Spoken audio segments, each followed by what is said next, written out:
Buenas tardes, bienvenidos, ¿cómo están? Hola. Me tomo 2 minutos más, así termino de ingresar a todos y ya arrancamos, ¿sí?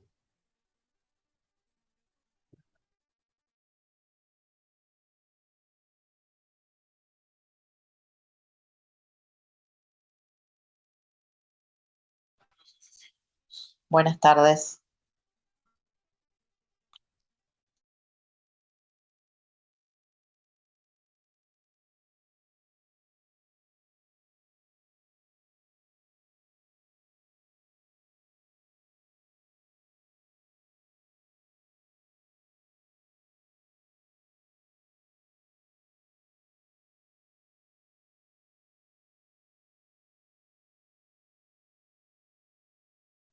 Buenas tardes.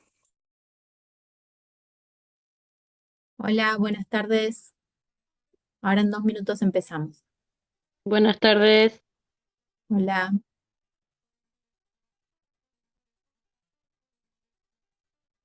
Hola, buenas tardes. hola.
Hola, buenas tardes.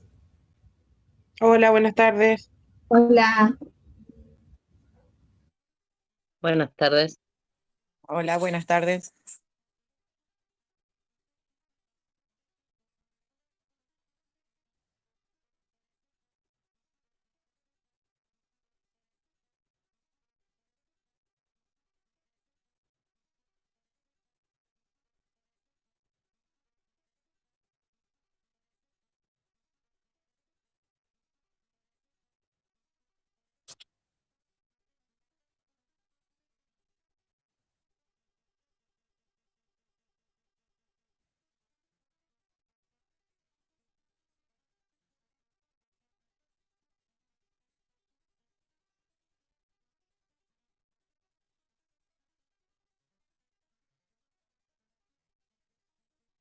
This meeting is being recorded.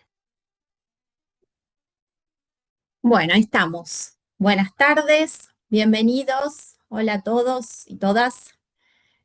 Por ahora no tengo a nadie más en sala de espera, así que vamos a arrancar. Así estamos en horario. Eh, bueno, a ver, algunas cosas. Primero les pido los que puedan, cámaras encendidas, por favor, más que nada por una cuestión de, después uno se queda mirando las pantallitas en negro y es raro. Los quiero ver, quiero que participen si pueden, en lo posible. Mm, Estén atentos a que los micrófonos estén apagados para que no se escuchen ruidos. Y sí, cualquier pregunta, consulta, cualquier intervención que quieran hacer en la clase, directamente se levantan el micrófono y hablan, me interrumpen, no hay ningún problema, porque a veces no veo las manitos levantadas, así que no se preocupen. Directamente me preguntan. Bien.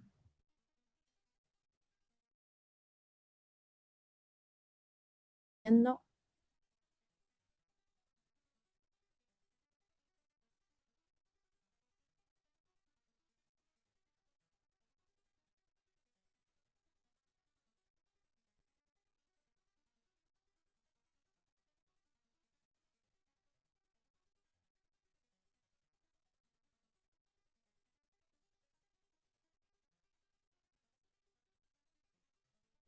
Bueno, seguimos. Bueno, me presento primero. Mi nombre es Lucía Martín, ¿sí? Yo voy a ser la profe junto con Macarena Marra, que es la adjunta en la materia. eh, nos vamos a ir dando diferentes temas según las temáticas. Pueden tener clase conmigo o clase con Macarena, ¿sí?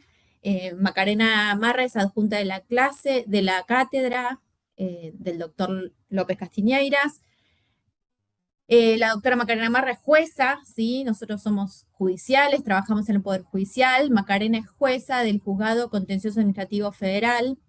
Yo trabajo en el juzgado también, soy secretaria, así que, bueno, a eso nos dedicamos. Nuestra experiencia que le podemos compartir es desde ese lugar de la justicia.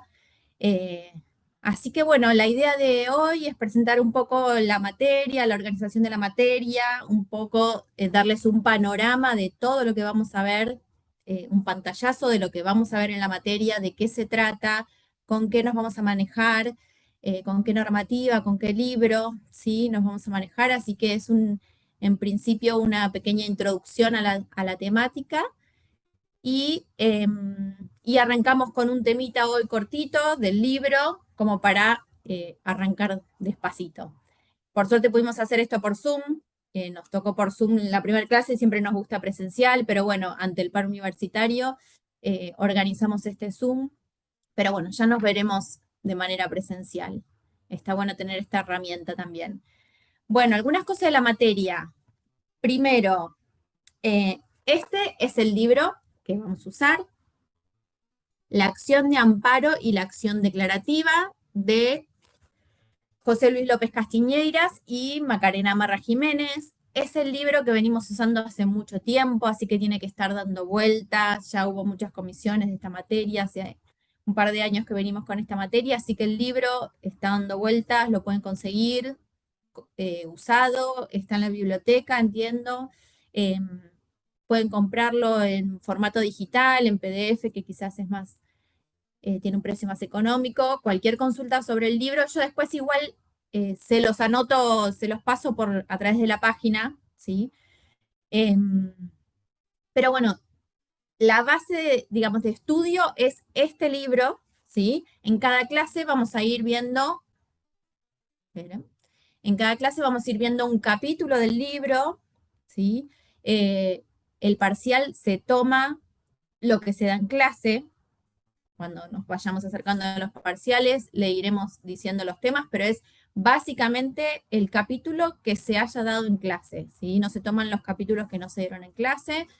¿Qué más? Los dos parciales, la modalidad es multiple choice, son 10 preguntas, multiple choice, y el integrador también, son presencial. Y la mayoría de las clases son presenciales. Siempre arrancamos puntual en el aula que nos tocó a las 6 de la tarde, porque venimos de dar la clase de la tarde, así que nosotros ya estamos en la facultad. Tratamos de arrancar lo más puntual posible, así tampoco nos vamos tarde. Perdón, que sigo admitiendo. Buenísimo la convocatoria de ahora, bien. A la tarde eran menos. Acción de amparo, ¿y qué era, profe? Perdón. Acción de amparo, la acción de amparo y la acción declarativa. Sáquenle fotito ahí si quieren. Sí, ok, gracias.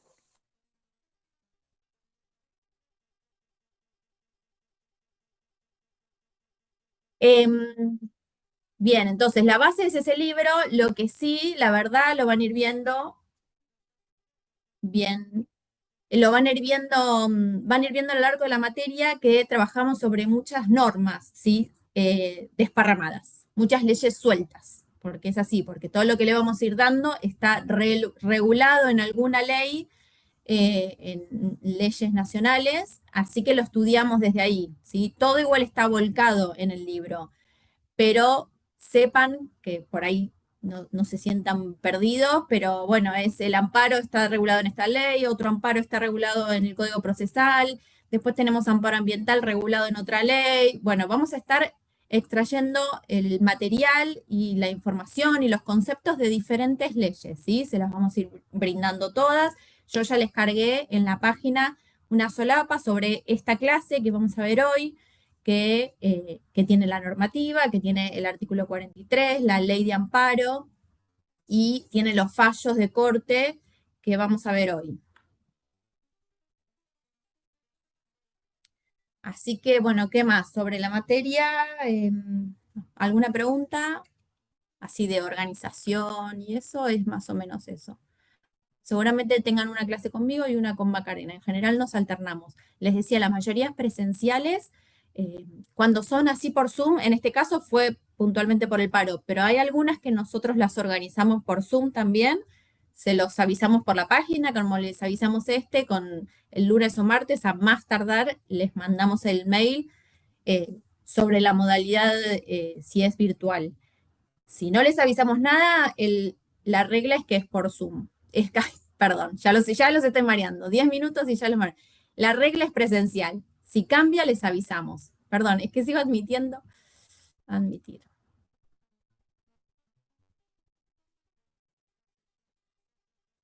Sí, ¿qué pregunta? Ahí no te veo el nombre porque dice becario. No tengo el nombre. ¿Qué ¿Cómo es tal? tu nombre? Micaela, Hola, Micaela. ¿cómo va? Consulta, ¿las clases presenciales tienen la misma duración que las clases virtuales? Sí, la O, verdad es que el promedio de la clase es hora y media, dos, a veces se extienden un poco según, pero no son temas extensos. Cada uno de los temas que damos más o menos es hora y media, 2 horas de clase, como mucho. Eh, bueno, y hoy más, 7:30 tenemos que terminar porque se conecta la comisión que sigue. Tuvimos que desparramar los horarios porque tenemos que utilizar un solo Zoom. Así que hoy 7:30 cortamos, pero promedio son 2 horas de clases más o menos y arrancamos puntuales. Les pido que asistan presencial, ¿sí?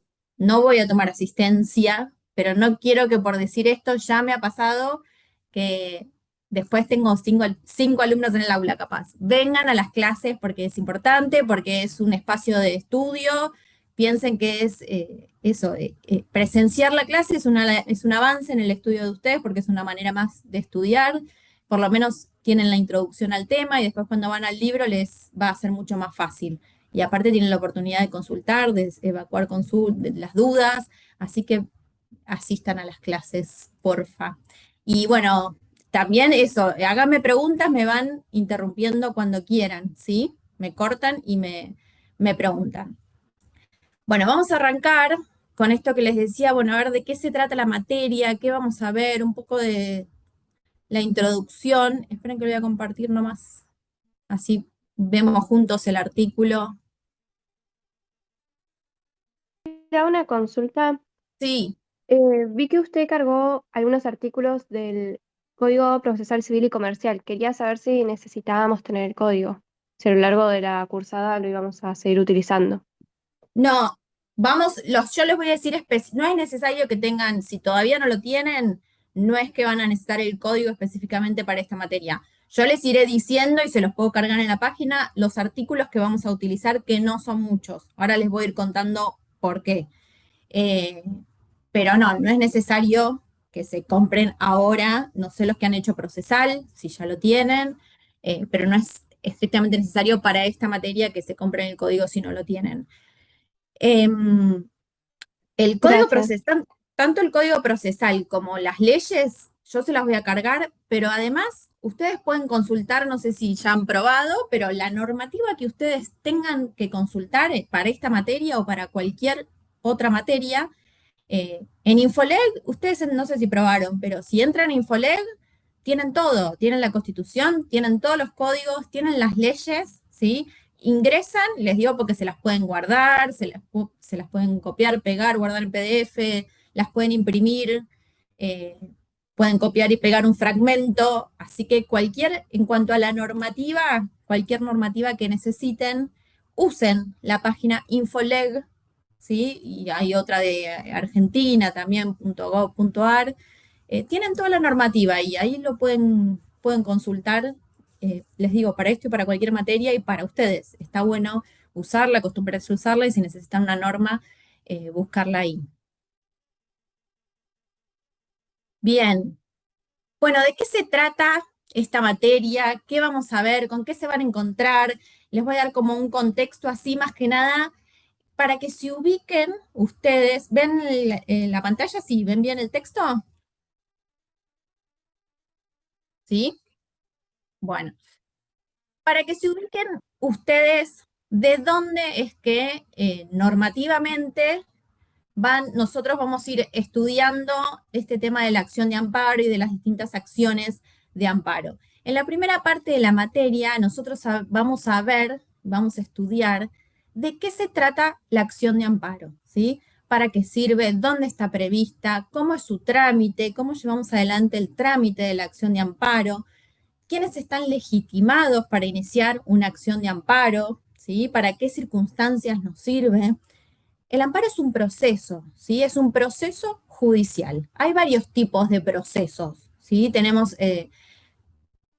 les aclaro, para los que estén haciendo procesal o para los que les hayan hecho procesal, les va a ser un poquito más fácil. Es una materia que tiene mucho de procesal, ¿sí? Porque es, bueno, entender y conocer para qué sirve un amparo, que es un juicio, que es un proceso, y cómo tramita. O sea, nosotros presentamos un amparo en un juzgado con una demanda. Bueno, ¿cómo llevamos adelante ese juicio para alcanzar la sentencia? ¿Sí? Que es en definitiva lo que hacemos los abogados cuando llevamos adelante un juicio. Tiene reglas, tiene plazos, tiene distintas cuestiones que tenemos que seguir, ¿sí? Que conocer y llevar adelante el juicio con las reglas que generalmente están previstas en los códigos procesales. Como les decía, nosotros en algunos casos vamos a ver que mucho está previsto en leyes separadas, ¿sí? No es que está todo dentro del código procesal, pero tenemos mucho de procesal. Entonces, para los que no hayan hecho o para los que no tengan pero, ni idea de procesal, córtenme y pregúntenme si hay alguna terminología o algo que no comprendan o que merezca alguna aclaración, la podemos charlar acá y les va a servir también para cualquier tipo de proceso. Eh, pero esto, bueno, ¿de dónde es que surge la acción de amparo? ¿Sobre qué base vamos a trabajar? ¿Sí? En principio, el artículo 43 de la Constitución Nacional, ¿sí? Es como la norma madre de la materia. A partir de ahí es que vamos a ver un montón de cosas a lo largo del cuatrimestre, ¿sí? En el artículo 43 de la Constitución Nacional, les diría que cuando terminamos la materia lo tienen que saber, pero de memoria casi, ¿sí? De ahí, cada párrafo del artículo está desarrollado y explicado en un capítulo del libro. En el primer párrafo del artículo 43 tenemos lo que es la acción de amparo, ¿sí? Tenemos ahí en el primer párrafo la Constitución Nacional nos brinda esta herramienta, que como les decía, es un proceso, es un juicio, es una herramienta judicial que nos brinda la Constitución para los ciudadanos. ¿Para qué circunstancias? Cuando existe un acto o alguna omisión que de determinada manera está violentando nuestros derechos fundamentales, ¿sí? Vamos a ver eso, el objeto del amparo. ¿Para qué sirve?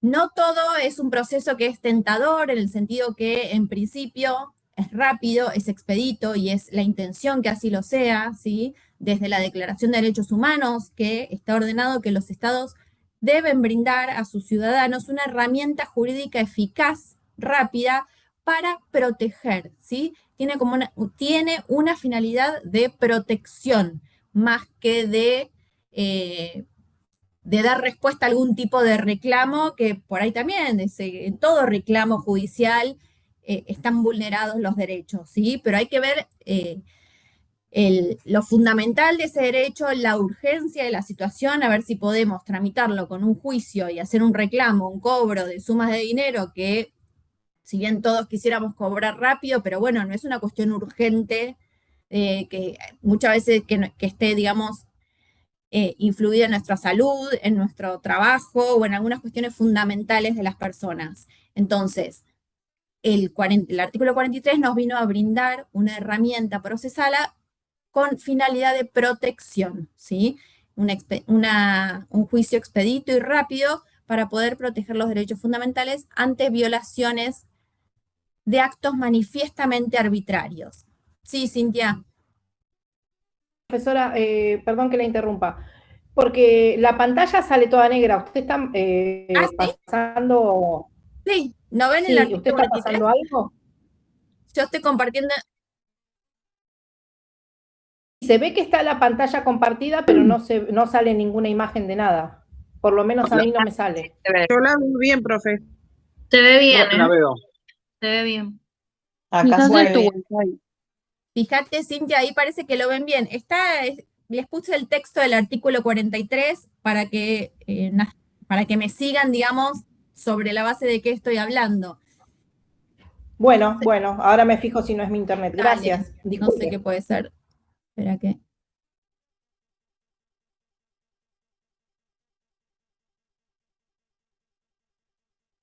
Entonces, bueno, eso.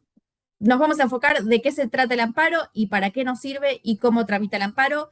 Y surge principalmente de este primer párrafo del artículo 43, ¿sí? En el segundo párrafo del artículo 43 nos habla de la legitimación, ¿sí? De quién puede interponer un amparo, quiénes están legitimados para poder iniciar una demanda de amparo, ¿sí? La legitimación es para cualquier tipo de juicio. La persona que inicia una demanda tiene que ser la persona o las personas titulares del derecho que se está reclamando. Tiene que ser en principio los afectados de la situación que se esté planteando, ¿sí? Yo por más que algo me parezca injusto, si no estoy involucrada, yo no tengo legitimación para iniciar una demanda, ¿sí? Entonces, acá el segundo párrafo nos habla de quiénes pueden iniciar una demanda de amparo y nos introduce una cuestión que la vamos a ver más que nada en la segunda parte de la materia, que tiene que ver con los derechos de incidencia colectiva, ¿sí? Sobre este segundo párrafo vamos a ver ahora en la primera parte, en una clase que van a tener con Macarena, les va a explicar todo sobre la legitimación, ¿sí? Cómo es, quiénes son los legitimados para iniciar un amparo. Y después en la segunda parte de la materia vamos a ver, bueno, ¿qué es esto de los derechos de incidencia colectiva?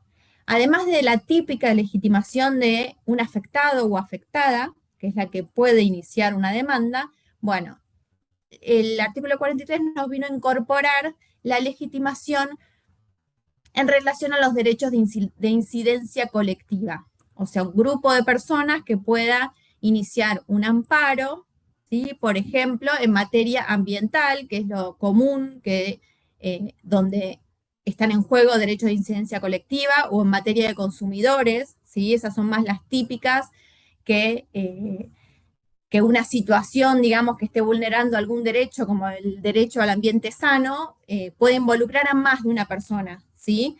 Puede involucrar a un grupo de personas y lo que se está protegiendo es un bien colectivo, ¿sí? Bueno, esta legitimación colectiva y esto de los derechos de incidencia colectiva que nos permiten iniciar un amparo colectivo surge de este segundo párrafo del artículo 43 y lo vamos a ver en estas dos oportunidades, cuando hablemos de la legitimación y cuando hablemos de los procesos colectivos. Sí, Julián.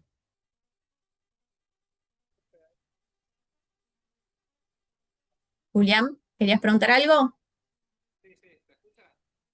No se escucha, ¿eh?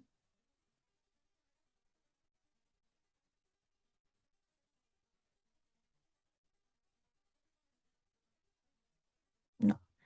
Bueno, avísame, si querés preguntarme, interrumpime. No, escuchar no se escucha.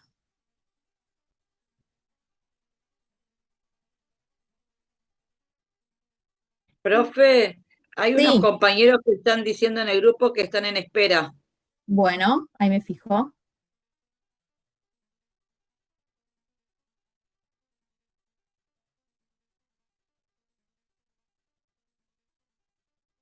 No tengo a nadie en espera, ¿eh? Avisales por las dudas o que vuelvan a ingresar o no tengo a nadie para admitir. Ay, ahí apareció Tami. Ahí ingresé a uno.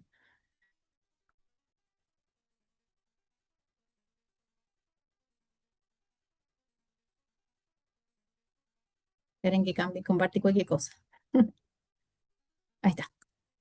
Bueno, ¿qué más tenemos en el artículo 43? ¿Sí? En el tercer párrafo del artículo 43 nos habla de la acción de amparo pero específicamente para la protección de los datos personales. Acá es cuando vamos a ver lo que es el habeas data, ¿sí? Que es un tipo de amparo.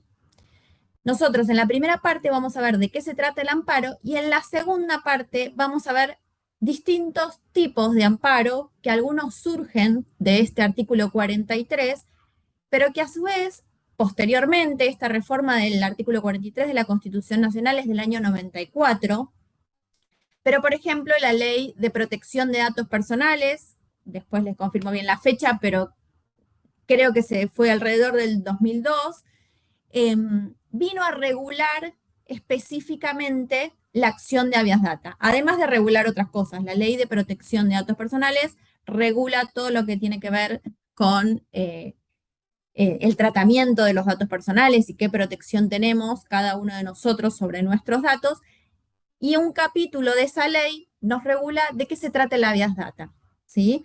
¿Para qué sirve? ¿Cómo tramita? ¿Cómo llevamos adelante un juicio de habeas data? ¿Qué medidas podemos pedir dentro de ese juicio? Pero originalmente surge de acá, del artículo 43, donde nos dice que la acción de amparo la podemos iniciar para tomar conocimiento de los datos nuestros, su finalidad, y para corregir, proteger, bueno, todo lo que tiene que ver con la protección de los datos personales, ¿sí? Surge de este artículo 43 que nos da una situación específica de amparo. Entonces, cuando estudiemos el habeas data, vamos a estudiar qué nos dice esta parte del artículo 43 y cómo lo terminó regulando la Ley de Protección de Datos Personales, ¿sí? Entonces, ¿qué normativa tenemos que usar cuando vamos a iniciar un proceso de habeas data y para qué nos sirve?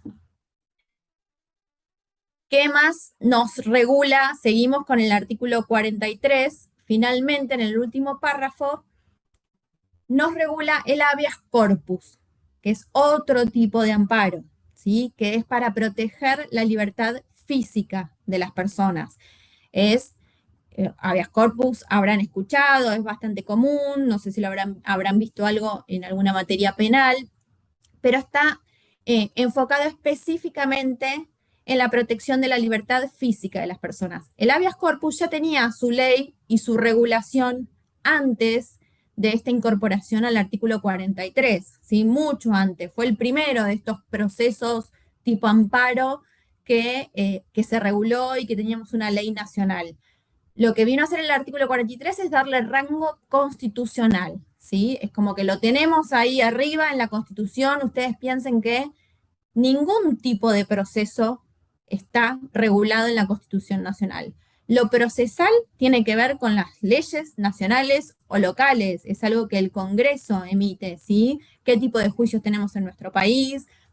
¿Cómo se llevan adelante los procesos? Todo eso es una cuestión de leyes, digamos, de rango legal.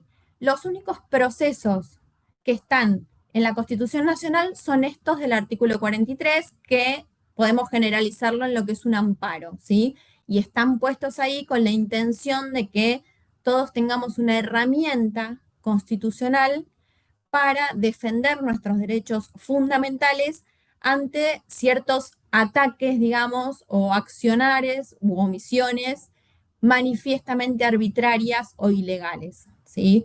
Cuando quizás necesitamos un trámite urgente que no nos permite ir un juicio común, una vía ordinaria, donde quizás nuestra sentencia la logramos conseguir ya sea en un año, en 2, en 3, en 5, ¿sí? Hay ciertas cuestiones urgentes que merecen una protección rápida, y para eso es que el artículo 43 nos fue incorporando estos tipos de amparo, cada uno quizás con un objetivo específico. Entonces, vamos a ver esto ya en la segunda parte, de qué se trata el habeas corpus, dónde lo tenemos regulado, además del artículo 43, y, ahí sí, y cómo es su trámite.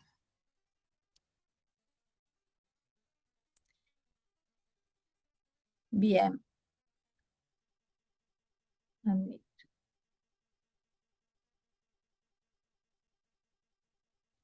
Ahí les dejé de compartir. Les quería compartir esto para que vean, o sea, de ahí del artículo 43 va a salir la mayor parte de lo que veamos en la materia, ¿sí? Y después las leyes que les vamos a ir agregando y explicando según la temática que vayamos viendo. Otras cuestiones que no están en el 43, pero que forman parte de la materia y que las vamos a ir viendo y que tienen que ver con esto de los procesos rápidos. Vamos a ver también de qué se trata el amparo por mora, ¿sí? Que es un proceso también breve, rápido, es un amparo, lo tenemos regulado en la Ley de Procedimientos Administrativos, ¿sí? Porque se trata de un amparo que se relaciona con el trámite de expedientes administrativos. ¿Qué son los expedientes administrativos? Los que nosotros como ciudadanos iniciamos en cualquier dependencia del Estado, ya sea nacional o provincial, vamos a hablar del Estado nacional. Cualquier reclamo, petición a algún ministerio, dependencia, universidad, todo eso es una relación entre la administración pública y el administrado, ¿sí? En donde se genera un expediente administrativo generado a raíz ya sea de un reclamo nuestro o de alguna intimación o petición por parte del Estado. Bueno, dentro de ese expediente administrativo, muchas veces, la mayoría, la administración pública no nos responde en tiempo, ¿sí? La administración pública, aunque no crean, tiene plazos para respondernos, ¿sí? Tiene plazos estipulados por ley. Después, ¿qué nos tienen que responder? Y bueno, ojalá nos den lo que nosotros estamos reclamando, pero más allá de lo que nos respondan, si es un sí o es un no a nuestra petición, si es un no lo podemos impugnar judicialmente, pero previo a eso, el tema es que nos respondan. Muchas veces hay un silencio absoluto por parte de la administración de lo que nosotros estamos peticionando. Entonces, viene a jugar dentro de la Ley de Procedimientos Administrativos Nacional, que es la que regula todo el procedimiento administrativo. Hay un artículo que lo vamos a ver que regula el amparo por mora.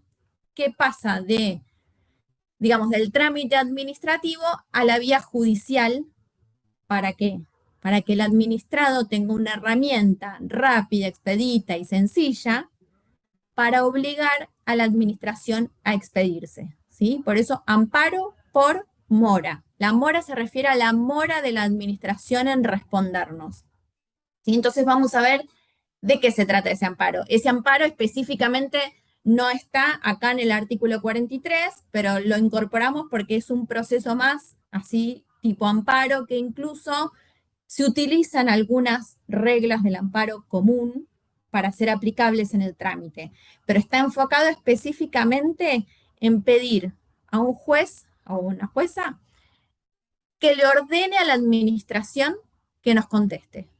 No le va a decir qué nos tiene que contestar, pero sí va a analizar a ver si están vencidos los plazos de la administración y si la va a intimar a través de una sentencia judicial para que nos dé una respuesta. Pero se trata de eso, un proceso rápido y sencillo, específico para obtener ese tipo de respuesta. ¿Qué otro vamos a ver? El amparo ambiental, ¿sí? El amparo ambiental que surge en principio de este segundo párrafo del artículo 43, cuando nos habla de que los afectados, ¿sí? Podemos utilizar la acción de amparo para reclamar por derechos de incidencia colectivas y nos nombra específicamente la temática ambiental, ¿sí? Entonces vamos a ver, bueno, la Constitución nos permite iniciar un amparo por temáticas ambientales. Bueno, vamos a ver cómo tramita ese amparo y de qué se trata. Y en este caso también, con posterioridad a la introducción al artículo 43 de la Constitución Nacional, se dictó la Ley General del Ambiente. Entonces vamos a ver el capítulo de la Ley General del Ambiente que nos vino a regular el amparo ambiental.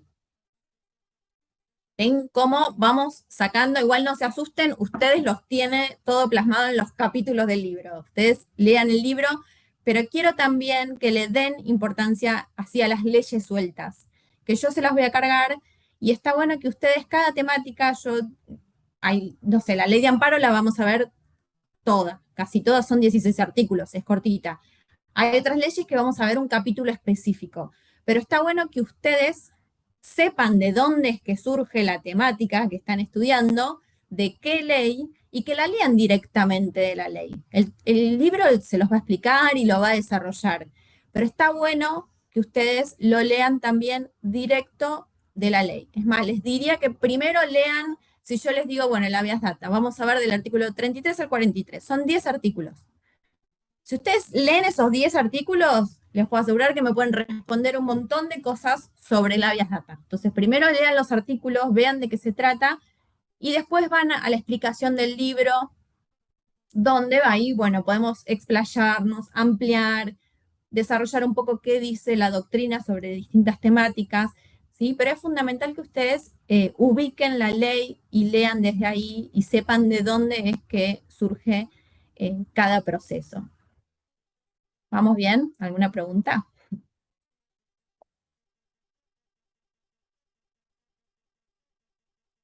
Bueno, ¿qué más? Dijo, ¿No? ¿Alguna? dijo ley de habeas data, Sí. Ya del se 10 las al voy a... 43. Sí, no se apresuren. Esto que les estoy tirando yo ahora es un poco el panorama general de todo lo que vamos a ver. No se preocupen porque en cada clase vamos a tener una clase de habeas data. Así que Ah, está ahí bien. vamos a ir. Para ir anotando, por eso. Sí, bueno, está bien porque eso, les quiero dar un pantallazo para que también ustedes igual tengan en la cabeza que yo de repente les caigo con el habeas data y voy a decir, bueno, ¿y de dónde sale el habeas data? Bueno, les estoy dando un pantallazo un poco para que se ubiquen normativamente de dónde salen los tipos de procesos que vamos a ver. Como les decía, es muy procesal esta materia, ¿sí? Así que vamos a ver eso, cómo es que tramita el juicio. Vamos a tener una clase de para qué sirve, por ejemplo, el habeas data, pero también vamos a tener una parte en donde vamos a hablar de cómo se corre traslado a la demanda, cuánto tiempo tiene el demandado para contestar, qué prueba podemos producir, cómo apelamos la sentencia. Toda esa parte es casi, o sea, lo tienen que entender, pero por otro lado es casi de memoria, porque ustedes tienen que saber cuánto plazo tienen para contestar. Y eso lo dice la ley y lo tenemos estipulado, y lo único que nos queda es aprenderlo, ¿sí? Si nosotros iniciamos una demanda de habeas data o somos demandados en una acción de habeas data y nos notifican una acción en contra nuestra, tenemos que saber cuántos días tenemos para contestar. Por ejemplo, si contestamos fuera de plazo, no tenemos derecho de defensa, ¿sí? No podemos defender, ni invocar nuestros argumentos, ni plantear nuestros hechos. Entonces, en la temática procesal es sumamente importante, aunque parezca aburrido o es medio embole, pero saber cómo se tramita la causa, qué plazos tenemos. Obviamente que después uno no se los acuerda. Bueno, cuando ya los hace seguidos, sí, uno ya se empieza a memorizar y acordar según cada proceso cómo es que lo tenemos que llevar adelante. Pero no es necesario siempre tener todo en la cabeza. Lo que es más importante es saber a dónde yo tengo que acudir. Bueno, estoy en un juicio de amparo. ¿Cuál es mi guía? La ley 16.986. Bueno, yo durante todo ese juicio de amparo voy a tener la ley en mano, porque yo tengo que ir viendo a medida que avanza el amparo, ¿sí? ¿Cuál es el siguiente paso y qué es lo que tenemos que hacer? Eso es lo que vamos a tratar de transmitirles acá y de aprender acá. Pero eso, por más que bien... Ley 16.000, ¿qué? 16.986. Ahora les voy a dar el orden de la normativa. No se preocupen. A ¿Y ver, qué sería un juicio sumarísimo? ahora lo vamos a ver. A ver, bueno, eso a nivel general, ¿no? Como les digo, no se preocupen, yo sé que ahora están anotando, pero después todo esto que yo les fui resumiendo lo vamos a ver más en detalle. Vamos a arrancar con la evolución de la acción de amparo en la Argentina. ¿Sí? Esto fue un poco una introducción de qué vamos a ver, de qué se trata la acción de amparo, ¿sí? Dijimos que es un juicio, es un proceso, que lo tenemos previsto hoy en día en el artículo 43, pero no siempre estuvo ahí, ¿sí? Entonces, ¿cómo es que hoy en día contamos con el proceso de amparo, con la acción de amparo en la Argentina? La evolución de la acción de amparo en la Argentina se divide en 3 etapas, ¿sí? Tenemos la primera etapa, que es la etapa jurisprudencial. La segunda etapa la etapa jurisprudencial la podemos ubicar entre 1957 y 1966. ¿Sí? Esa sería, ahora vamos a explicar cada etapa. Esa sería la etapa jurisprudencial. La segunda etapa es la etapa legislativa, la llamamos, que va del año 1966 a 1994.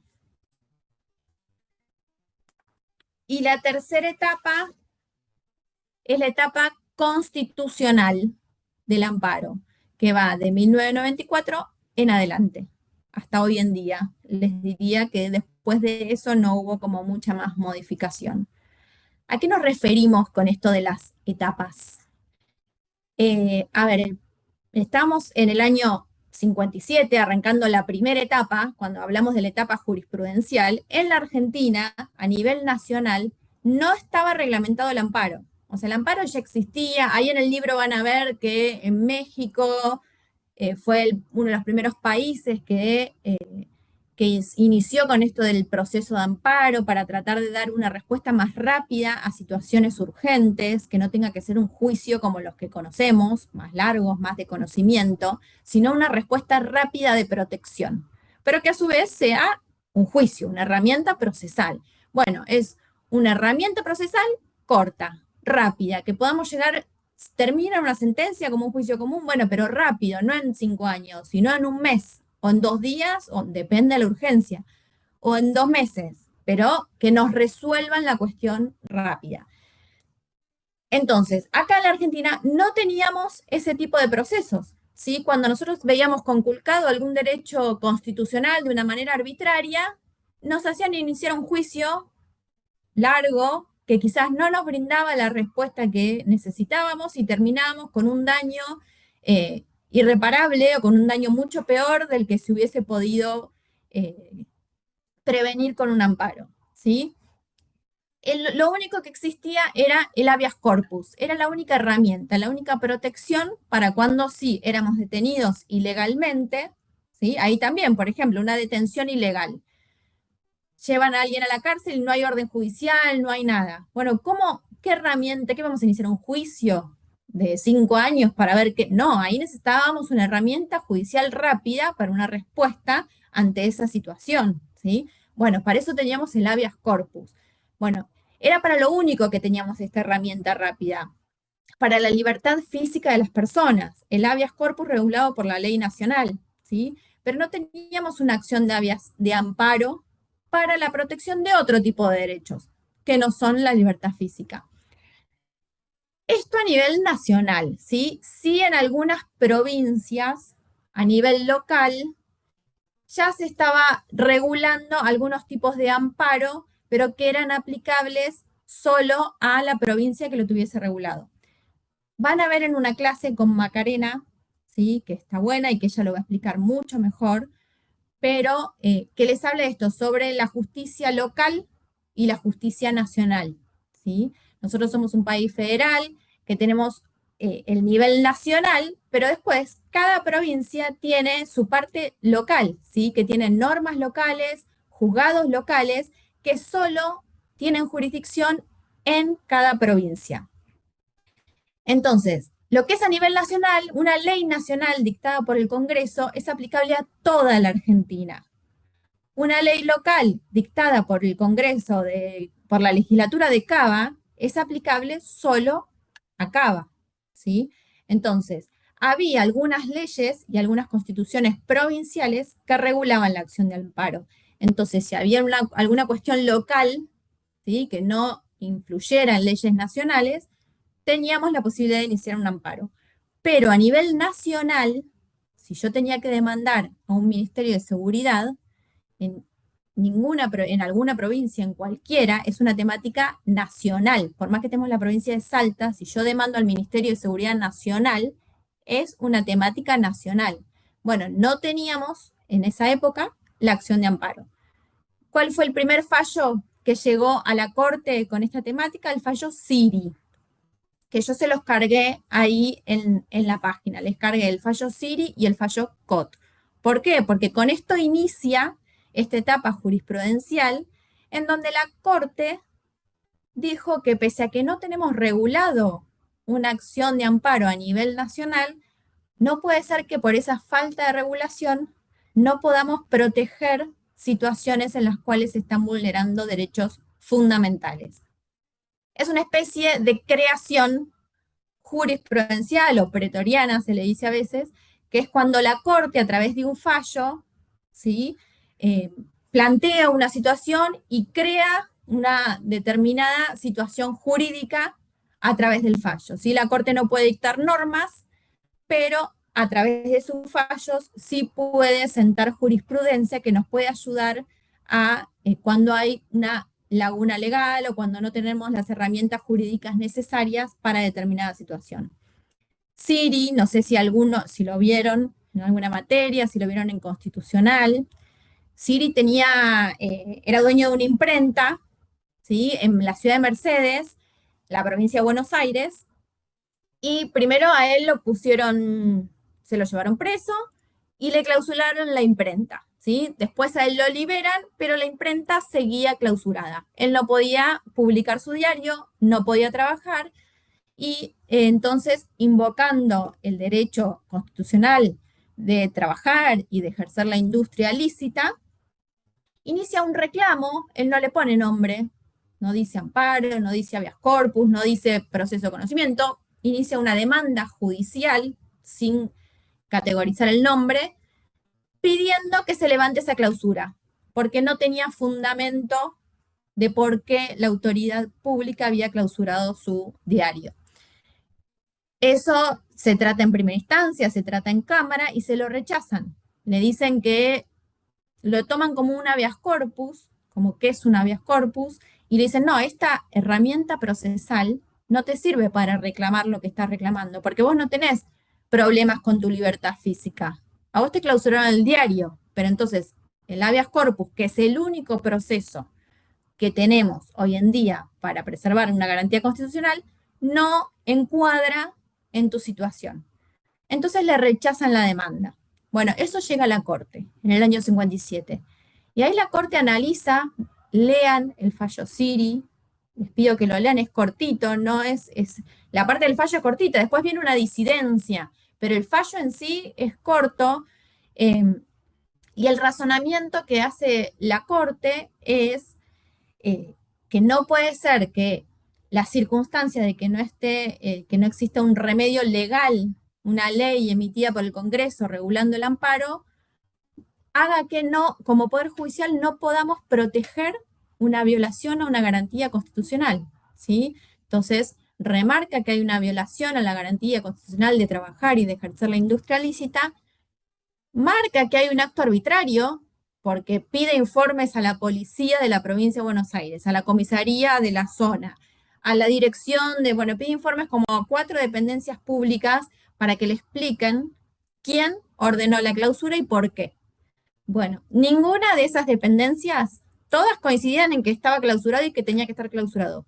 Ninguna podía explicar por qué motivo y quién lo había ordenado, ¿sí? Entonces, ante ese acto manifiestamente arbitrario de la autoridad pública, la Corte dijo, no podemos no hacer nada. Hay que restablecer la garantía constitucional que le están lesionando a este señor Siri. Entonces, le admite el reclamo y ordena que se levante la clausura. Este fallo que les decía es el primero, es corto, no se explaya mucho más, no habla de lo que es la acción de amparo, no explica mucho, pero ya es un primer paso de la Corte que dice, bueno, ante una situación así arbitraria y una violación de un derecho constitucional, yo tengo que brindar una respuesta, ¿sí?, acorde a preservar los derechos reconocidos en la Constitución. Y la falta de una reglamentación no me puede, a mí como Poder Judicial, obstaculizar esa respuesta, ¿sí? Entonces nos está creando una especie de reclamo, que no lo tenemos previsto legalmente, pero que la Corte dice que tiene que estar. Al año siguiente se dicta el fallo Cot, ¿sí? En este caso, Cot era el dueño de una fábrica textil y tuvo un conflicto gremial con los trabajadores. Ahí al principio del fallo les habla de qué fue lo que pasó, echaron a uno, lo reincorporaron, hubo huelga, bueno, un conflicto gremial. El tema es que en el marco de ese conflicto gremial, los trabajadores toman la empresa, ¿sí? No solo hacen huelga, sino que toman la empresa, la cierran, no dejan ingresar a nadie y no dejan seguir trabajando en la empresa. Ante esa situación, los dueños de la empresa, COT, inicia en principio un desalojo, ¿sí? Como para sacar a los trabajadores de esta toma. Esa demanda de desalojo fue rechazada porque le dijeron que no encuadraba estrictamente en lo que serían los requisitos para un desalojo, porque le dijeron, las personas ocupantes de la fábrica no están ocupando con la finalidad de apropiarse del inmueble. Le dicen, acá hay un conflicto gremial, que no podemos tratarlo en el marco de un desalojo. Como que le dicen, es otro tipo de conflicto. Entonces, esa herramienta no le sirve. Entonces, ¿qué hace? Invoca el fallo Siri, ¿sí? Seguíamos todavía sin herramienta como es un amparo. Invoca el fallo Siri y dice, bueno, la Corte dijo que ante situaciones así extremas tiene que haber una respuesta judicial. Entonces se inició un amparo, un reclamo, pidiendo que se ordene a los trabajadores que liberen la fábrica, invocando lo mismo, el derecho a trabajar y el derecho a la industria lícita. Esta demanda de Scott se desestima en primeras instancias, por eso llega a la Corte, ¿sí?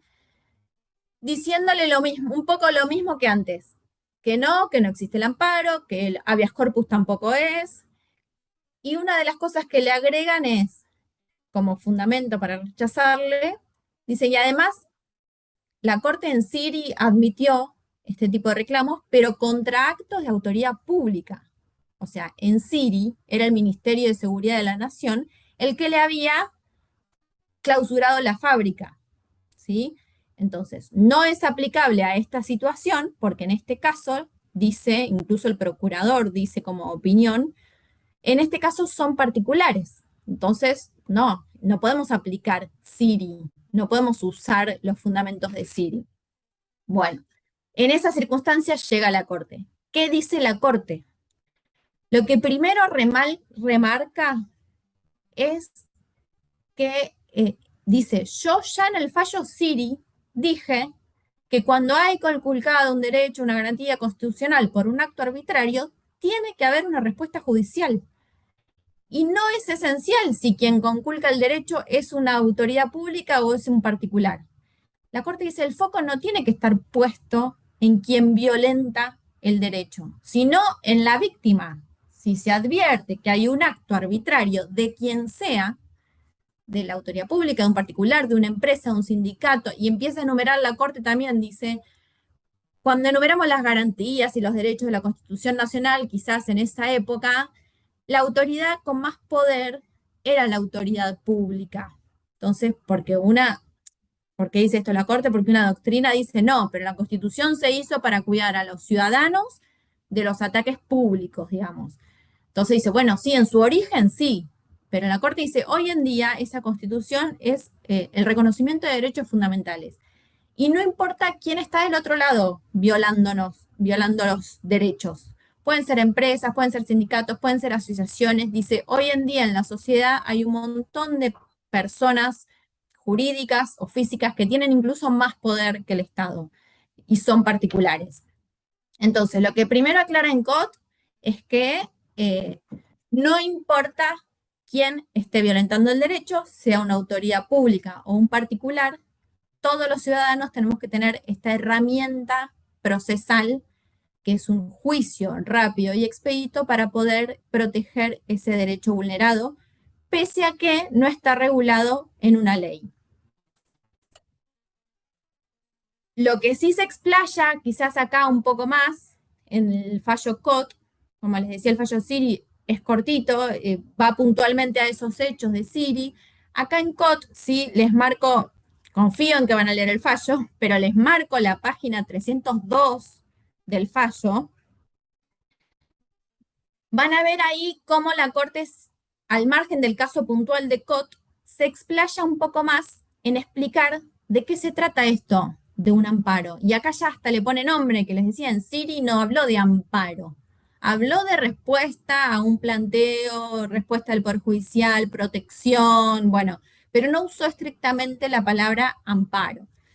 Acá sí, en el fallo COT ya nos cita la Declaración Universal de Derechos del Hombre, ¿sí? Y nos transcribe el artículo 8 que dice, toda persona tiene derecho a un recurso efectivo ante tribunales nacionales que lo ampare contra actos que violen sus derechos fundamentales. ¿Sí? Primero nos invoca esta normativa, la Corte. Después nos empieza a describir un poco de qué se trata esto del amparo. Entonces dice, siempre que aparezca de modo claro y manifiesto la ilegitimidad de una restricción cualquiera a los derechos esenciales, así como el daño grave e irreparable que le causaría ir a un juicio común, se los resumo, corresponderá que los jueces restablezcan de inmediato el derecho restringido por la rápida vía del recurso de amparo. Acá ya nos habla a nivel general, ¿sí? Nos plantea una situación general y dice siempre que esté conculcado un derecho fundamental y que mandarlo a un juicio común le cause aún más daño a quien sea la víctima, es obligación de los jueces reparar ese derecho a través de un amparo. Acá ya no lo nombra específicamente. Seguimos sin regulación, pero tenemos un fallo de corte en el año 58 que los fallos son obligatorios no son obligatorios para las instancias inferiores, pero sí se sigue como, es una obligación como una especie de obligación procesal de seguir lo que dice la Corte, porque si en definitiva el juicio va a terminar en la Corte, y si la Corte ya dijo algo, no es conveniente que, por ejemplo, los juzgados de primera instancia, ante este fallo digan, no, en la Argentina no tenemos acción de amparo. ¿Sí? No, estos fallos de corte hace que no pasa a ser una norma, porque no es una norma jurídica, pero pasa a sentar jurisprudencia y a dar la posibilidad de que, bueno, durante esa época y hasta que se dictó la ley, por eso les decía la etapa jurisprudencial del 57 al 66, entonces no tenemos ley, pero tenemos dos fallos de corte que nos dicen que podemos usar la herramienta del amparo cuando se nos vulneren derechos fundamentales con un acto que resulta manifiestamente arbitrario. ¿Sí? ¿Me siguen? ¿Alguna pregunta? Entonces, luego de decir eso, la Corte se pone a analizar qué pasó con Cot. Y ahí dice, bueno, incluso en una parte dice, lo que marca acá es la arbitrariedad del accionar. Dice, nosotros en la Argentina acá no podemos manejarnos con acción directa. O sea, por más que haya un conflicto gremial y los trabajadores tengan razón, tomar la fábrica es como una acción directa y que solo está permitido en legítima defensa, ¿sí?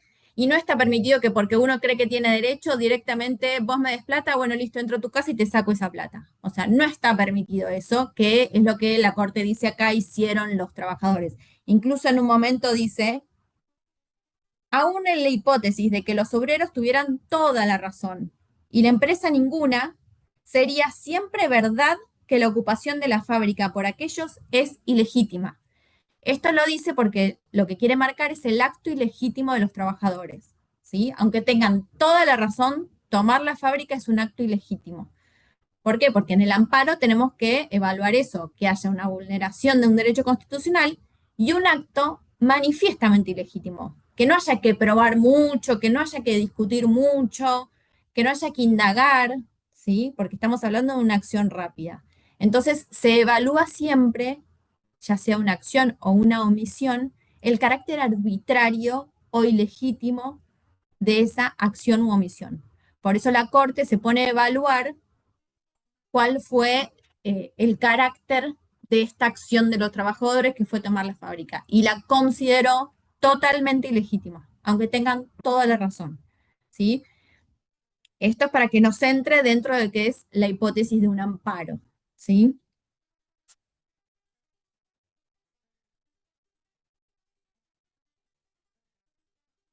Bueno, en definitiva, le ordena a los trabajadores que ordena el desalojo, digamos, de la fábrica. Me escriben acá. Pregúntenme, ¿quién me...? Samsung.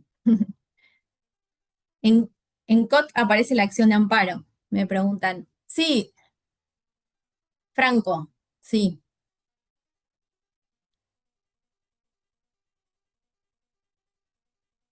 Bueno, a ver, primero Karina, que está ahí en el Samsung.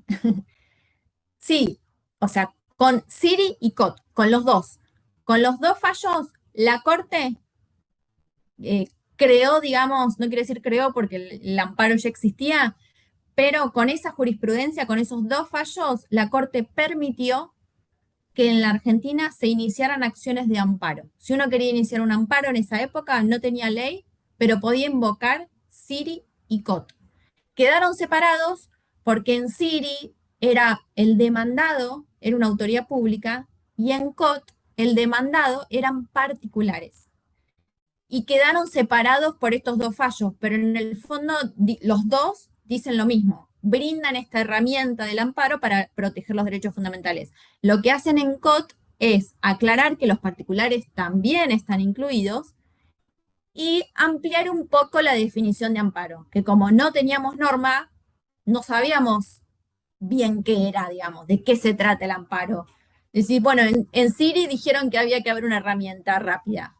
Bueno, y nada más dijeron, no teníamos mucha información. Bueno, en COT tenemos un poco más, ¿sí? Un poco más. Bueno, cuando existe un acto arbitrario que lesione, que no requiere de mucho debate y prueba, lean esa página que yo les mencioné, que es un poco, dice las características de cuándo nosotros vamos a poder iniciar amparo. Pero en sí son los dos fallos, a partir de los cuales, a raíz de esta jurisprudencia de corte, podemos decir que en Argentina comienza a existir la acción de amparo a nivel nacional. Sí, Franco. Profe, lo de COT fue un conflicto laboral, ¿verdad? Sí.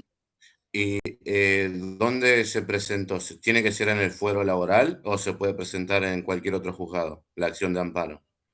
Sí, las acciones de amparo se presentan según, todos los fueros tienen amparos. Según la temática que sea, en ese momento se presentó, era eso, el de COT también era en provincia de, era en provincia de Buenos Aires,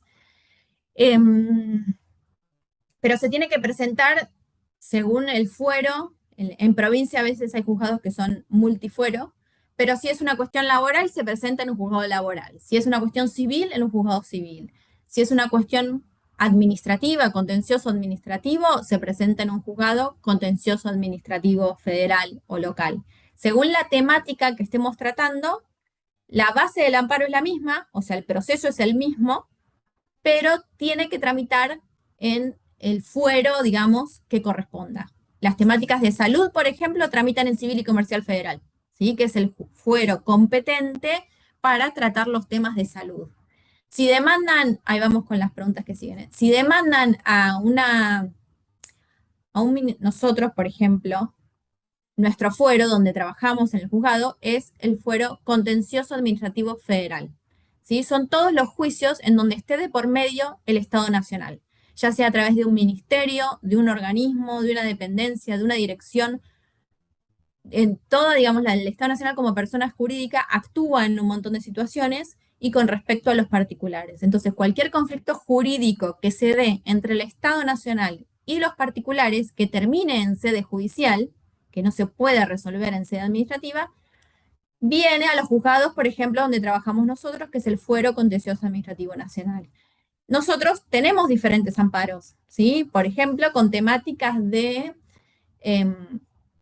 por ejemplo, nosotros tenemos muchos juicios laborales de empleos públicos, personas que trabajan en el Estado, es laboral, pero como el demandado es el Estado nacional, si trabaja en alguna dependencia nacional, vienen a nuestro fuero.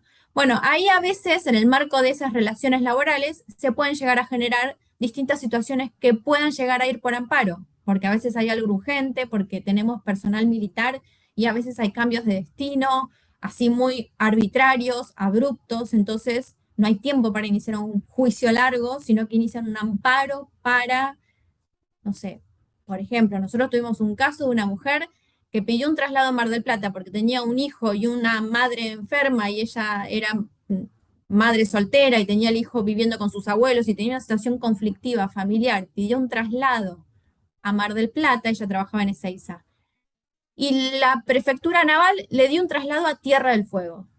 Le contesta su petición de traslado por conflicto familiar totalmente acreditado, trasladándola a ella a Tierra del Fuego, a 2.000 kilómetros de distancia de donde ella necesitaba por una situación familiar. Bueno, ante esa situación presentaron un amparo, ¿sí? Esta mujer presentó un amparo con urgencia porque se tenía que presentar a trabajar en 15 días en Tierra del Fuego. A todo esto tenía una bebé recién nacida, bueno, ¿sí? Entonces necesitamos un juicio que proteja esa situación, era una mujer con distintas vulnerabilidades y el acto, más allá de su vulnerabilidad, el acto era arbitrario, porque no estaba explicado el pase si ella trabajaba en Ezeiza. De última, dejarla en Ezeiza si no le querés dar el pase a Mar del Plata. Y todos sabemos que cuando uno se mete en la fuerza puede haber cambios de destino, ¿sí? Pero parecía que había alguna animosidad, porque no estaba totalmente justificado que de repente, un día para el otro, la trasladen así ante esa situación a Tierra del Fuego. Justo hablando Entonces, de eso, yo fui parte sí, de justamente de prefectura y también me habían trasladado a San Clemente. Yo soy de acá de Buenos Aires, de Moreno. bueno, nosotros tenemos varios. Lo que pasa que sí se entiende que si uno ingresa a la fuerza, sabe en la que sea, Policía Federal, Prefectura, bueno, es empleado de la fuerza, hay una relación jerárquica, uno sabe que lo pueden cambiar de destino, es así. O sea, hay ciertas reglas que uno ya cuando ingresa sabe que pueden suceder. Ahora, el tema es que la autoridad pública no haga abuso de esa situación, que no la utilice como una manera de castigo o de, por ahí lo que querían era que esta mujer se fuera, y bueno, ¿sabes qué? Te mando a Tierra del Fuego, así me decís que no y te vas, porque ¿a qué se iba a ir a Tierra del Fuego sola? Tenía a su madre enferma en Mar del Plata con su hijo y ella tenía un bebé recién nacido. O sea, no podía irse sola a Tierra del Fuego. La opción era renunciar. Entonces, si bien comprendemos que está en el marco de la relación laboral, y que es así, quienes ejercen en las fuerzas militares muchas veces, con cambios de destino, bueno, no todo vale, ¿sí? Entonces, hay situaciones en las cuales quizás merecen algún tipo de así como no cualquier cambio de destino va por amparo y se lo damos, y no, y por ahí no se advierte una situación arbitraria. El tema es analizar si por parte de la autoridad pública existió o no una conducta o una omisión arbitraria. En el caso de los particulares, bueno, tenemos las obras sociales, que eso tramita en Civil y Comercial Federal. Cuando la obra social no nos cubre un medicamento, no nos brinda respuesta a alguna situación, ¿sí? Bueno, habrá que ver si le corresponde o no brindar ese medicamento, habrá que analizar según las normas aplicables si la obra social, la prepaga, la quien tengamos como contratado para el servicio de salud, está respondiendo o no de manera arbitraria o ilegal. Serán cuestiones a analizar dentro del marco de un amparo. Pero bueno, esto venía a que cada temática se inicia según el fuero competente. Rocío, bueno, ahí me preguntás los amparos de salud. Bueno, no conozco específicamente, no trabajamos en el fuero civil y comercial, donde tramita la mayoría de los casos de salud. La demora en los amparos, uno habla del amparo como un trámite expedito y rápido y depende de muchas variables. Hay juzgados, hasta de cómo trabaja el juzgado, ¿sí? A ver, la idea es que la herramienta sea una herramienta rápida y eficaz. Si ustedes después cuando estudiemos el trámite del amparo, si ustedes ven el trámite, es muy corto. O sea, uno inicia una demanda de amparo, hay que notificarle al demandado, ¿no? Y el demandado tiene entre 5 y 7 días para responder. Y después que responde, puede llegar a haber algo de prueba, puede ser, lo que puede suceder a veces es que se extienda esa etapa, a veces no está todo tan claro y hay que hacer algún informe, alguna testimonial, algo de prueba que demore el proceso. muchas veces como la arbitrariedad es evidente, por ahí uno puede contrastar enseguida los hechos con las normas y decir, no sé, no, esto lo tiene la obra social, lo tiene que cubrir, porque lo dice el artículo 15 de la ley tal o la resolución del Ministerio de Salud. Y la persona lo pidió y la obra social le dijo que no. Bueno, listo, no necesito nada más, saco una sentencia y le ordeno la obra social que cubra. En principio, en teoría, los plazos deberían ser rápidos. Incluso estamos hablando, nosotros no tenemos, les digo, casos de salud, pero hemos tenido uno, por ejemplo, pero porque era un tema de una niña con un trasplante. Y el tema era que cayó en nuestro juzgado porque demandaron al INCUCAI, ¿sí? Por una cuestión de orden de prelación del trasplante, bueno. Ese amparo, que lamentablemente la nena falleció, terminó en abstracto pero desde que se lo iniciaron, se manejaba en horas, ¿sí? A las horas de lo que pedían había una resolución. Yo creo que en 48 horas se hizo de todo y en ese caso, era una cuestión de una nena que era extranjera y que todavía no tenía la residencia o la estaba tramitando. Y había una resolución del INCUCAI que decía que tenía que tener 2 años mínimo de residencia, bueno. Entonces, bueno, era una cuestión de si la residencia valía o no como parámetro de ponerlo en la lista en qué lugar, o si en realidad la cuestión médica era lo que había que priorizar para ver, la nena vivía hacía como 2 años acá, el tema es que no estaban listos los trámites, bueno, era una cuestión así con el INCUCAI, por eso lo tuvimos nosotros. Pero esa nena estaba internada en terapia intensiva esperando un trasplante, que finalmente no llegó igual, pero la tramitación del amparo era en horas todo, la respuesta, ¿sí? Y hay otros amparos que sí, como dicen ahí, hay amparos que capaz que tardan 1 año. Hay que ver la urgencia, hay que ver qué pasa dentro de ese expediente, hay que ver cómo lo lleva el abogado, cómo lo lleva el juzgado. Ustedes piensan que por amparo estamos hablando de temas civiles, digamos, no es penal, no es materia penal. En materia penal tenemos únicamente el habeas corpus, pero estos amparos que nosotros estamos hablando no es temática penal. Entonces, los juzgados o los tribunales no son los que llevan adelante la causa, no son como un fiscal que investiga.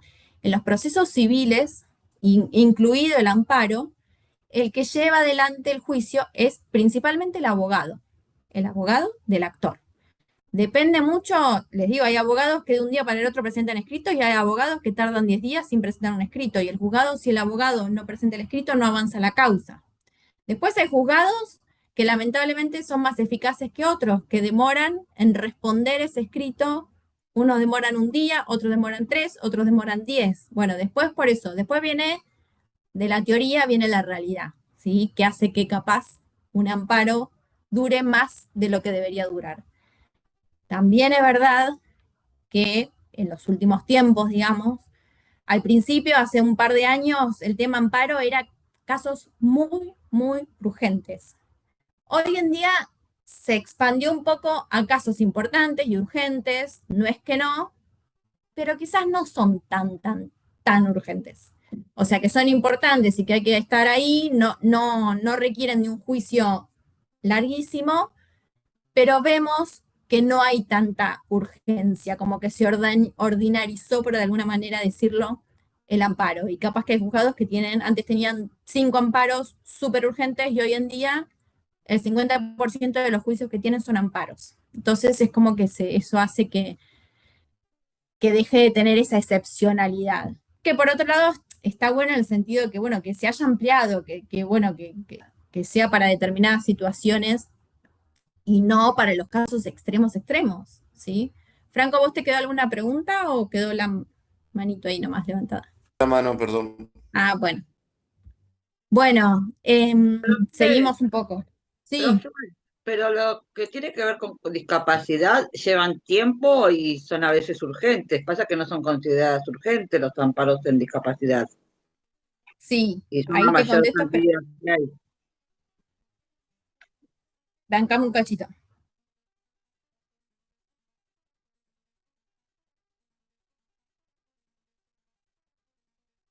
No, que ya son y 20, le estaba avisando al próximo profe que no me corte el Zoom para que yo le avise cuando terminamos. Sí, totalmente, sí. La verdad que hay cosas que deberían llevarse adelante con más urgencia en el ámbito de los problemas de las personas con discapacidad también. Tiene que haber unas medidas de protección, hay que entender que están en una situación de vulnerabilidad y que necesitan herramientas y protecciones acordes a las necesidades que estén. Además hay Pero bueno, leyes que protegen eso, digamos, los derechos y todas las terapias y las maestras y todo lo que sí, solicitan, los sí. acompañamientos, y no los suelen tener hasta capaz pasado un año y pico, y las obras sociales no dan respuesta a una T, a un acompañante, a una MAI, Sí. a una silla de ruedas, a una terapia. Bueno, eso es como una lucha constante, ¿no? Yo creo que las obras sociales lo estiran, es un no, no, no, no, pese a que saben que están obligadas a brindarlo. Es como que cansan, llevan en la situación al extremo, a tener que buscar un abogado, a tener que iniciar un amparo para que en definitiva le cubran lo que le tienen que cubrir. Lo que se analiza en el amparo, cuando en esas situaciones, bueno, en todas, pero digo, es eso, se contrasta, bueno, a ver, esta persona tiene tal situación y la ley tal o la resolución tal dice que la obra social debe cubrir esta asistencia, una asistencia domiciliaria, un traslado, lo que fuese. Eso está, la mayoría de las cosas está reglamentado. El tema es que no lo cumplen aunque esté en la ley. Bueno, lo que se verifica en el amparo es eso, a ver si lo que están reclamando, porque tampoco es que es así, por más que uno quisiera en cuestión de salud, no sé, dar todo. A uno le viene algo de salud y primero que tengan en cuenta que los jueces necesitan siempre el asesoramiento médico de lo que se esté hablando, porque son jueces que de repente están opinando sobre una cuestión médica, así que siempre tienen que tener el respaldo médico, la explicación, la fundamentación, y si no, lo pueden consultar.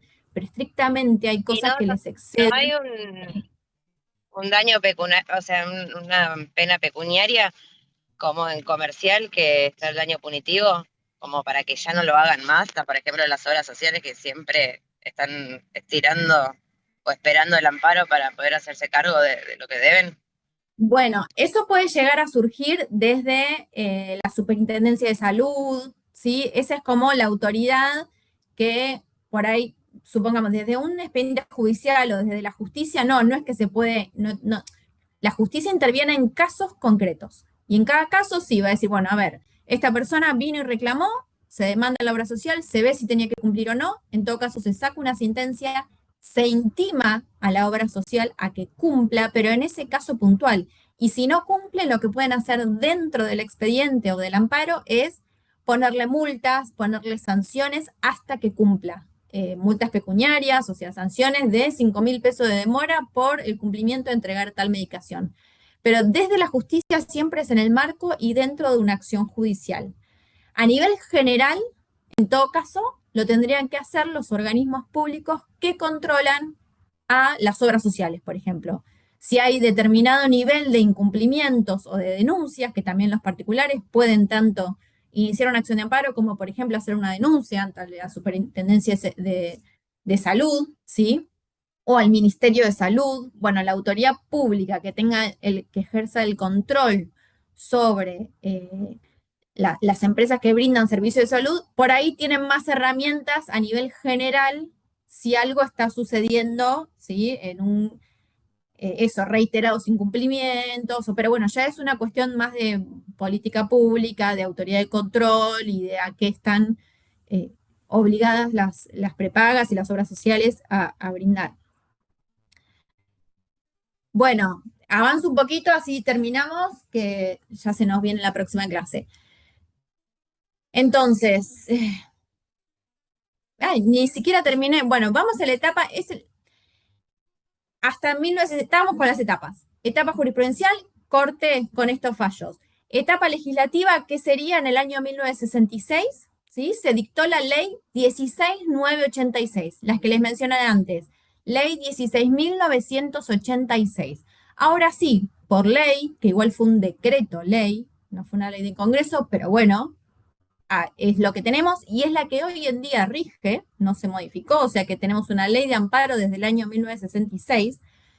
Entonces, en el año 66 empieza la etapa legislativa porque se dicta esta ley, la ley 16.986, que es la que vino a regular la acción de amparo. Ahora sí, tenemos regulación normativa. Tenemos una norma jurídica, que es la que vamos a estudiar nosotros, que nos regula, que nos dice qué es la acción de amparo, cuándo es admisible, cuándo no, cómo tramita, cómo se dicta sentencia, cómo se apela, ¿sí? Ya tenemos lo que no teníamos hasta ahora, que teníamos solo los fallos de corte. Bueno, ahora la ley 6986 nos regula lo que es la acción de amparo, por eso se llama etapa legislativa. Lo que pasó en esta etapa es que en la ley 16986 se reguló la acción de amparo solo contra actos de autoridad pública, como sucedió en el fallo Siri, pero dejó de lado a los particulares, ¿sí? Por eso esta ley en ese sentido es criticada, fue criticada también, porque si bien se dice que, bueno, buenísimo, vino a regular el amparo, no lo teníamos regulado, bárbaro. Ahora, por el contexto en el que estábamos, el año 66, era una dictadura, fue un decreto ley, no pasó por el Congreso. Pareciera ser que, si bien se salió a regular el amparo, en el artículo 2, que lo vamos a ver en una clase más adelante, puso ciertos impedimentos u obstáculos y dijo, bueno, pero el amparo no va a ser admisible cuando, y empieza a enumerar un par de situaciones que le estarían poniendo freno a una acción de amparo. Entonces, por eso se dice que esa ley se sacó más para frenar las acciones de amparo que venían fluyendo por la jurisprudencia de corte, pero sin reglamentación, entonces era medio viva la pepa. Sacaron esta ley como para darle un marco y decir, no, bueno, paren, sí, el amparo existe, es lo regulamos, pero bueno, se tienen que dar determinadas circunstancias, no todo va por amparo, como que se le empezó a poner un poco de límites. Pero se enfocó en lo que es la autoridad pública, se empezó a poner un poco de límites cuando el amparo iba contra la autoridad pública. Entonces, nos quedó regulado un amparo contra una autoridad pública en la ley 16986, y al año siguiente, en el año 67, 1967, se agrega una modificación al Código Procesal Civil y Comercial de la Nación, ¿sí? Y se incorpora en el artículo 321 el amparo contra particulares, con el mismo objeto, con la misma finalidad, con la misma descripción. Se tiene que dar una situación urgente, arbitraria, ilegal, contra derechos fundamentales, pero para el caso de los particulares. Se agregó porque había quedado afuera la situación de los particulares de la ley 16986. Entonces, ese artículo 321 agregó a los particulares y dijo que el amparo contra particulares iba a tramitar como proceso sumarísimo.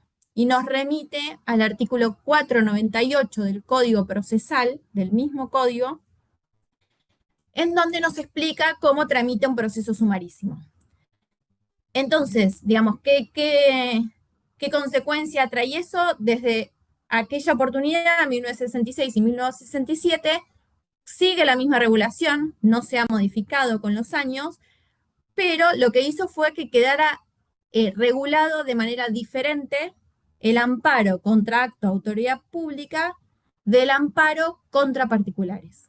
Entonces, si yo demando al Ministerio de Seguridad de la Nación, me voy a regular y me voy a regir, y el trámite se va a regir por la ley 16986.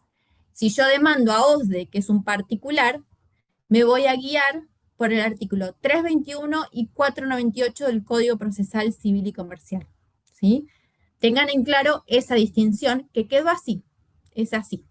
Los trámites son parecidos, sí, son dos procesos cortos, uno se lo llama amparo, el otro se lo llama sumarísimo, y son parecidos, la idea es que sean sencillos, rápidos, eficaces, pero bueno, tienen distinta tramitación, ¿sí? Tienen distinta regulación, y según en el marco y dónde estemos parados y qué tipo de juicio tenemos que iniciar, tendremos que estar atentos a ver si vamos a tener que iniciar en los términos de la ley 16986 o si lo vamos a tener que iniciar en los términos de un proceso sumarísimo con el Código Procesal, ¿sí?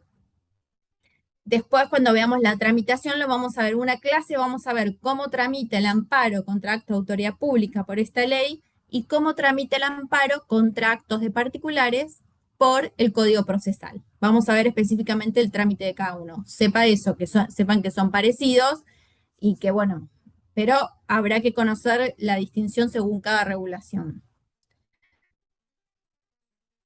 Entonces, esta etapa legislativa se dice que continúa hasta esas leyes que les mencioné y el Código Procesal continúan vigentes, pero a su vez se hace como un corte en 1994 que empieza la etapa constitucional.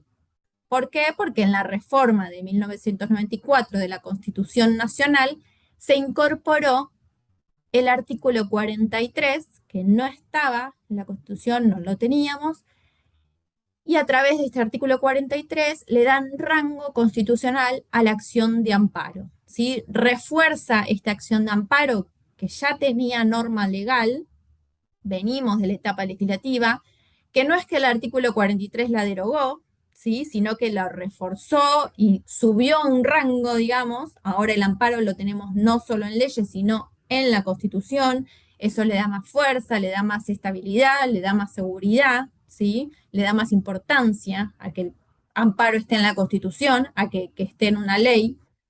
Por eso se dice que a partir de ahí viene la etapa constitucional del amparo. Y todo lo que diga el 43 en la Constitución, eso ya lo vamos a ver también un poquito más adelante, que contradiga lo que diga, por ejemplo, la ley 16986, la del año 66, no es que lo deroga expresamente, porque el 43 no dice, deróguese este artículo de la ley que dijo tal cosa, pero hay algunas cositas que las vamos a ver, que el 43 las regula distinto. Entonces, tácitamente la deja sin efecto. Tenemos que entender que se derogó algunas partes de la ley 16986, ¿sí? Que el 43 la reguló de una manera diferente. Entonces, si bien no hay una derogación expresa, si uno hoy en día se imprime, como les decía de Infoleg, la ley 16986, le va a salir completa, pero ustedes, conociendo el artículo 43, van a saber que algunas partecitas de esa ley no están vigentes, porque el 43 las cambió. Entonces eso lo vamos a estudiar bien en la parte de presupuestos y de tramitación. Pero eso, comienza la etapa constitucional con la incorporación al artículo 43 de la acción de amparo.